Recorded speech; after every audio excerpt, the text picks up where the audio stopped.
We're here to tell you about our road trip that we are driving home from. My name's Jacqui. What's your name? I'm Matthew. We are completing our 2.5-week road trip around the States. I have a bunch of followers here on YouTube, so hopefully some of them will see this. And if you guys are meeting us for the first time, I don't know, we're just here to chat. Welcome. Feel free to ask any questions if you join live. There's literally no one here right now, so it's not going to matter. So what did we do? We started this road trip separate. I started this road trip. What do you mean by that? Got the trailer all together, loaded everything up, left Chicago. Friday? Why did you do it all by yourself? Because someone left to go to Portland and play for a week. I was working. I was pet sitting. Playing in Portland. I went to Portland for a week to pet sit for my friend, and Matt set up everything for this trip by himself. We're back. Watch yourself real quick. Oh no! Hi. So, Matt actually works at an RV dealership. So he knows a lot about this kind of life, and I know absolutely nothing. And I have learned so much in the last 2.5 weeks. So what was the hardest part about getting this set up by yourself? Loading everything. Making sure, grabbing all the food that's going to spoil out of the refrigerator. Coming to terms with the fact that I'm going to be towing something for what I thought was going to be 4,000 miles that is currently at 4,501. First steps were definitely a little bit more difficult mentally. First steps? First miles, I should say, yes. Progressively got easier. Making the beeline from Chicago to Denver, that was a pretty long haul. How long did it take you to get from Chicago to Denver, and how many miles is that? It's like exactly 1,000 miles, basically. I think total time lapse is like 18 hours, but I spent the night at a rest stop. What time did you pull into that rest stop? About 1 o'clock in the morning, Central Time. So yeah, I was definitely way too overtired to continue to drive. And I needed to pull over, so I think I slept for maybe 5-6 hours before waking up at the rest stop and grabbing enough courage to hit the road again, eating a box of donuts, grabbing a coffee, and making the rest of the journey. But it was so nice for us to rendezvous in Denver. Yes. So you drove from Chicago to Denver. I flew from Portland to Denver. And we met at Ty's house. Yes. You had parked the trailer. How much land does Ty have? Ish. That's a good question. I think it's like 5 or 6 acres, but that might be generous. I don't know. Okay. A decent amount of land. So you parked the trailer, and then Cousin Joe and I came to Ty's house later that night. Did we hang out there for a full day? We slept there 2 nights, right? I thought we slept one night. Yeah. No, I think you're right. Did you drive in on Saturday? Yeah, and then we didn't leave till Monday, so we slept there Saturday night and Sunday night. Yes. Huh. Damn if I can remember what we did in Denver. Well, you went to an ecstatic dance. I took myself to an ecstatic dance that you said you were going to go with me on Sunday morning. And I was way too exhausted. Yeah. And That just wasn't happening. You guys watched football on Sunday? when Joe and Taylor came over and we all had dinner? Yes, yeah, we barbecued. Ty had Ty smoked a bunch of meat. made some ribs. And I think that's where my part of the story started, where my eyes are bigger than my stomach. That kind of continued throughout the whole trip. I took two ribs and I ate one and a half. I had to force the half and then I gave it to you. I'm happy to clean off your plate. So, that was it. We didn't really do anything in Denver. I went to an ecstatic dance. You hung out with friends. And then let me actually pull up my photos to jog our memory, because we left Denver on Monday afternoon. We went to go grab breakfast. We got a late start on Monday. We were supposed to meet up with Joe. Kept reaching out to him, and I think it was probably about noon that he finally got back to us. And at that point, we were already hungry, headed to the breakfast spot, which I don't remember the name of, just a little diner. It was called like Perfect Time or That's something. right. The Yeah, right time, the right. perfect time, something like that. So we grabbed breakfast and then we just put Durango in our GPS, yeah? Yep. And then it was the decision of, do we go regular highway, I-25, or do we take 285, the more scenic route, through Kenosha Pass, through the mountains themselves, rather than just kind of skirting the front range there. And we made the decision of taking the scenic route, going up 285. We were probably about an hour outside of Denver, right at Kenosha Pass. Why did we pull over? Because you were so excited to see the colors, but there were no leaves on the trees at all. Yeah. So why did we even pull over? Just because I don't know, wanted to walk around, take a look.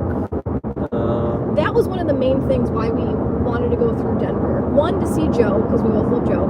And then you were really excited to go to Kenosha Pass this time of year because you thought it was going to be all yellow and orange, and it was bare. I had a feeling that it was going to be pretty much all done and dusted, but in reality, I was right. I was hopeful, but it still worked out okay. But yeah, we pulled over to the side of the road there. There's a picture of Kenosha Pass. That's what the trees look like at this time of year. They were completely bare. I like the white birch though. It's pretty. Oh, when it's in its all color change, it's absolutely stunning.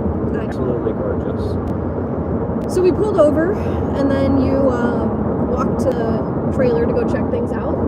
Yep. What'd you find? Tire. Stop number 1. Matt changes a flat tire. Really good way to start off the trip. That was awesome. Yeah, that was an interesting start. First stop, and then so Matt was changing the tire, and we have my dog with us, Piston. Here's a nice little picture of Piston. I showed a picture of him a second ago, but this is Piston. So while Matt was changing the tire, I took the opportunity to walk Piston around a little bit, and we were just at like a pull-off, so there was like less than 1/8 of a mile for us to walk up and down. So I think I walked him up and down a few times, and then I ventured off into the foresty area. And I have a thing for finding feathers, and I'm starting to have a thing for finding dead birds. So I found a dead bird, and I carried that shit back with me because I wanted to take apart all the feathers, and I wanted to keep the feet and all the bones and stuff. And you think it's cool? Cool. You think it's cool?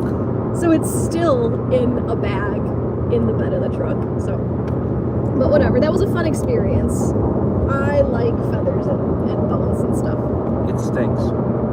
That's why it's in the bed of the truck. So then we drove, we were heading for Durango. That's when I sewed your pants. I really like sewing on road trips, so I sewed a patch on his pants. It's always fun for me. I wish I had more to sew. And, okay, so that was the night. that we used the iOverlander app for the first time.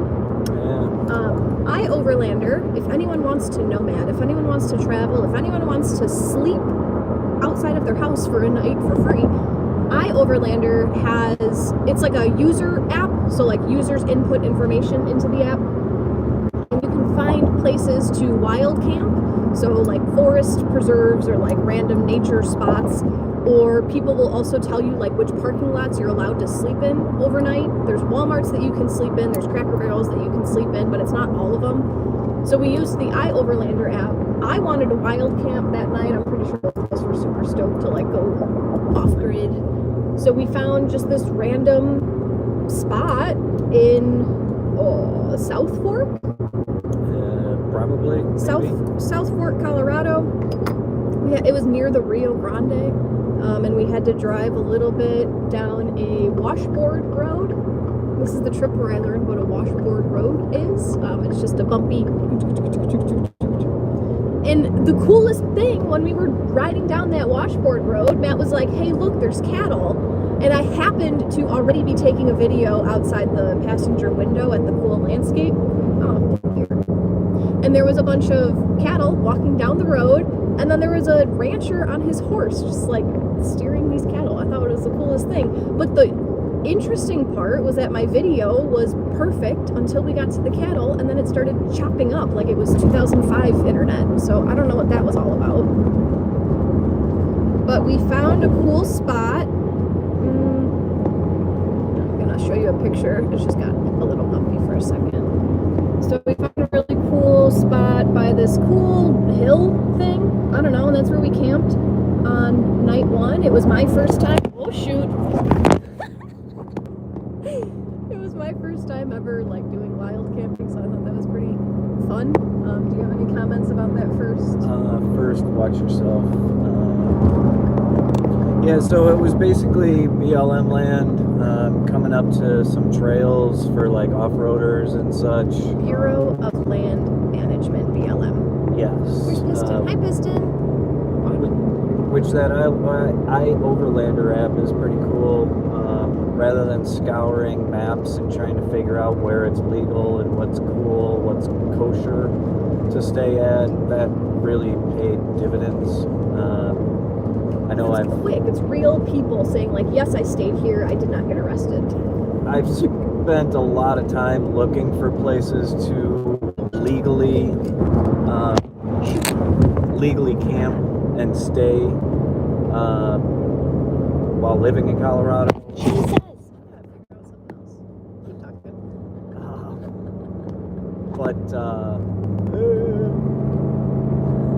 Yeah, that came in real handy. When we first got to that first camping spot,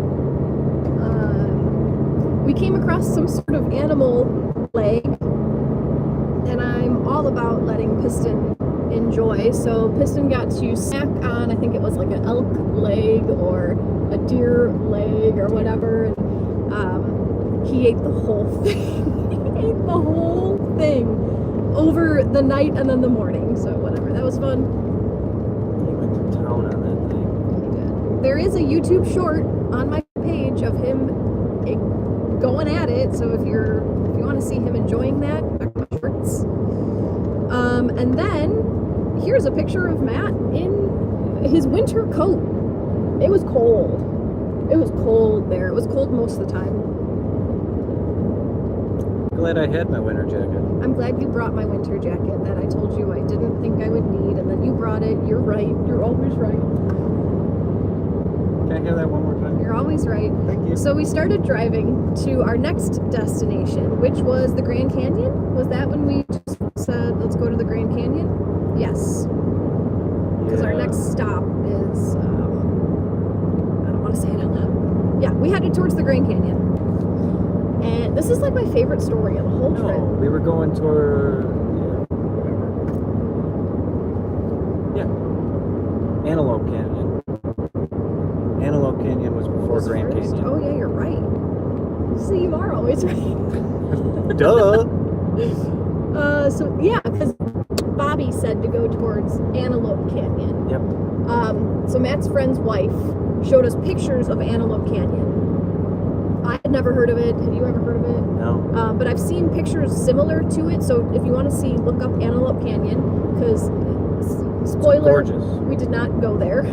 But Antelope Canyon is in Arizona, and it's like the red rock, sandy rock formations where it's all rounded and striped and just gorgeous, gorgeous, gorgeous. So we headed out to Antelope Canyon, and I put it in our map, Google Maps. We've been relying on Google Maps. And then I also have been using the Gas Buddy app, because I can't wait to add up how much we spent on gas and how many gallons of gas we've used on this trip. Do you have that? 463 gallons so far. In 2.5 weeks. We've done a lot of traveling. So anyway, I've been using the Gas Buddy app to find like the cheapest gas stations and to find deals and stuff. So we started our trip towards Antelope Canyon, and I said, Matt, how many gallons do we have? How many miles do we have left on this tank? And you gave me a number around 250, something like that. a large number of miles to go. And I said, okay, we can either go to this gas station that's 3 miles behind us, or we can go 84 miles ahead of us. And the obvious choice... 80 miles, let's keep moving forward. Who needs to backtrack? And then what happened? Well, then we were going up a mountain. It was progressively getting cloudier and rainier and colder, which then turned to snowier. And it got really shitty. Snow was coming down pretty good. The road was starting to slush up and then actually fill up with snow. I was slipping a little bit, and mainly because going up the mountain with the snow and slush and ice, I threw it into 4-wheel drive because I wanted to be safe. Have you ever driven on a snowy mountain before? Yes. Plenty of times. No big deal. Have you ever towed a trailer up and down a snowy mountain before? Absolutely not. Pucker factor, 100%. What was the difference? Like, what did it feel like driving a trailer? It's more the mental game than anything. Like, just knowing that, hey, I've got something that's really, really large back there. Extra wide, wider than the truck itself. I need to make wider turns. Plus, it's also heavy. So it's dragging you back, it's pulling you backwards, especially on your ascent. So I thought we lucked out while we were ascending the mountain, following a plow. Like, we were right behind the plow truck. I'm like, this is great. That was kind of a godsend. That made things a lot easier, a lot less nerve-wracking than anything. I was super stoked to follow that plow down the mountain. Yeah, it would have been great. So what happened? He got to the summit, and just as we were about to backtrack down the mountain, not backtrack, but the way down the mountain, he turned around.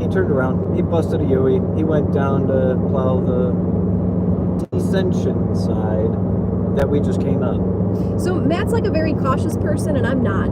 And the way up, he was a little white-knuckled, and I'm like, oh, we're fine, everything's fine. And then I saw that plow truck turn around, and I was like, oh shit, here we go, the descent. Yeah, especially with having the heavy trailer behind us on the way down, it's wanting to push you down. Still had 4-wheel drive engaged, and you know, you keep it in tow haul mode, so then you end up getting the lower gears to use the engine to slow you down rather than burning up your brakes. Pro tip, always, even if you're not towing something, use tow haul mode when you're in the mountains. It just saves you so much. But yeah, we started the descent very cautiously, very carefully, slow and steady. I felt safe. I knew we were going to be fine. I knew we would be fine, but I still needed to Have that healthy amount of caution. focus. So it was probably maybe halfway down the mountain is when you were like, so how many miles does it say to the gas station? The way up, I could see the miles per gallon just plummeting, especially being in four-wheel drive. And it was not getting any better. Once we made it to the summit and started our way back down, it was dropping rapidly. It would drop like 2 miles every 2 seconds. Like we were not traveling anywhere near what the car said we would be. So I think it hit me when my map said we had like 25 miles to the gas station, and I think his truck said we had like 44 miles to go, and it was dropping 2 miles by 2 miles every 2 seconds. And again, eternal optimist here, I got to the point where I was like, what are we going to do when we run out of gas? How are we going to handle the situation? Glad I brought your winter jacket. Looking back, looking back, one thing that I wish we would have had with us is an auxiliary gas tank. That would have been smart, at least a gallon to get us. Wow. So apparently we are super magical, because by the time when we got down the mountain, you turned off four-wheel drive sooner than I would have turned off four-wheel drive also to save gas. Yep. Anyway, we were fine. And then once we were down on flat ground, the miles caught up and everything was fine, and we did find a gas station. We still had like 12 miles to go, so that was great. Keep a full gas tank. After that, I don't think we've let the gas tank go under a quarter, just because we didn't know. We were going to go explore a lot of places in the country that we've never seen before, so we didn't know what to expect. But man, we were excited to pull into that gas station. The relief. Yes. I'm trying to look through our photos to see what was next. This looks like when we went to that Mount Ute rest stop. You don't remember that one. That's okay. That's when we got out of the truck with Piston. I found my first feather there. That was the first place that we saw little cacti. I'm a Midwestern girl. I haven't known that much. Those were the first cacti that I saw. You can't even see it. They're so tiny. But that was the Mount Ute rest stop, and I think that's the sleeping. It looks like that's the mountain, I believe. It's supposed to look like a sleeping Indian, like he's laying on his back. I don't know if I took a picture of the right mountain. Oh. You remember that now? I do remember that now, yeah. And then we went to the grocery store, and that was the coolest thing. So I went to go to the trailer to put the groceries away, and I opened it, and I saw the view of the mountains out the trailer window, and that's when I was setting into like, this is going to be a super cool trip. Just have that nice scenery all the time. And then as we were making our way to Antelope Canyon, we started to see signs for the Four Corners. Yay! Four Corners Monument. Wow. 5th grade Jacqui really wanted to do a push-up in the Four Corners. Yeah. So we went, and we didn't really know what to expect. One of so my cousin, Matt's friend, his fiance said, she was like super excited for us to go to the Four Corners. Oh, you guys are gonna stop through, right? And both of us are kind of like, yeah, I don't know. It's not nature. Okay. I wouldn't have gone out of my way. And luckily we didn't have to. Indeed. It was right on the way, and that's like the only reason we stopped. What did you think? It's kind of sad. Nothing really spectacular about it. It's a giant circle in the middle of this area that has like a pie chart, basically. Of the 4 states. We also went like maybe 30 minutes before they were going to close for the day, so I guess that has something to do with it too. And there was no one there. There was like a circle of about 50 vendor spots that could be active, and I think there were 4 or 5 vendors there that day. There were some food stands that were closed. The restrooms were closed, bless you, and like caution tape around them. It was a little, I don't know, just depressing. It felt depressing. It felt sad, to be honest. But I don't know. And then there was some nice like desert-y landscape around, so we snapped a few pictures of that. This is where we started finding, oh no, that was at the next place, never mind. Just kidding, I'll tell you in a second. Then that's when we went to Antelope Canyon. And we were going to go to Antelope Canyon because the pictures were gorgeous, but we arrived where Google Maps told us Antelope Canyon was, and we were pulling into this place where you get guided tours. And we have Piston with us. Piston isn't the most friendly with people all the time, and we don't really want to be told what to do. We wanted to just explore on our own. So I did a little bit of research, and I found out that Antelope Canyon is like protected land. So you have to go on a tour if you want to go see Antelope Canyon. If anyone can disprove that, please throw it in the comments, because I would love to go see Antelope Canyon on our own. So at that point, we Googled different things like it that we could go to. And I think we settled on this place that was maybe an hour away. So we started driving to go 1 more hour to go see this kind of stuff. And for some reason, you just pulled into that RV park. Why did you go there? I saw that they had water hookups, and I don't really didn't have know any fresh water. other reason. Yeah, At that point, we had no fresh water in our tank. And we had boondocked. We boondocked twice before that, and it was not really the best to not be able to use the bathroom that's sitting in the trailer with us. So yeah, having a little bit of fresh water in there was a big benefit. So we pulled into the RV park. You were filling up the water. The lady came out and she was like, "Don't forget to pay for that." And you're like, "Ah, bullshit." I thought it was free.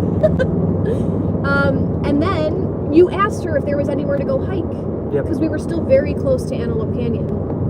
And she pointed out an old car wash that was closed, but there's a parking lot there. So you can park there and you can go hike. So we're like, all right, cool, let's go check it out. So we hiked around a little bit.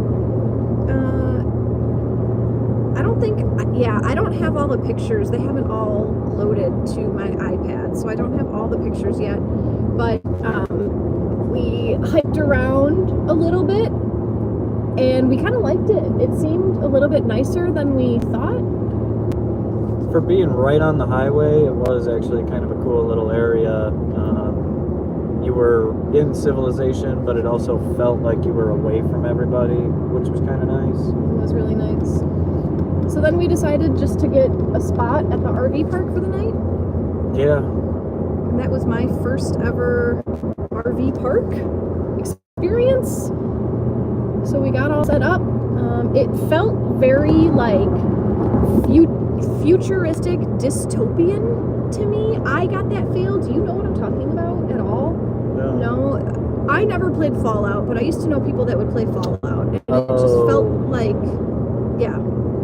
Barren landscape, no plant life, no life really. Yeah. But I guess that's just the desert for you, maybe? Yeah. I don't know. But I liked it. We stayed there for the night, and then, the next morning, that's right. Okay, so this was in Page, Arizona. That's where we were at this point. And Page, Arizona started their hot air balloon regatta.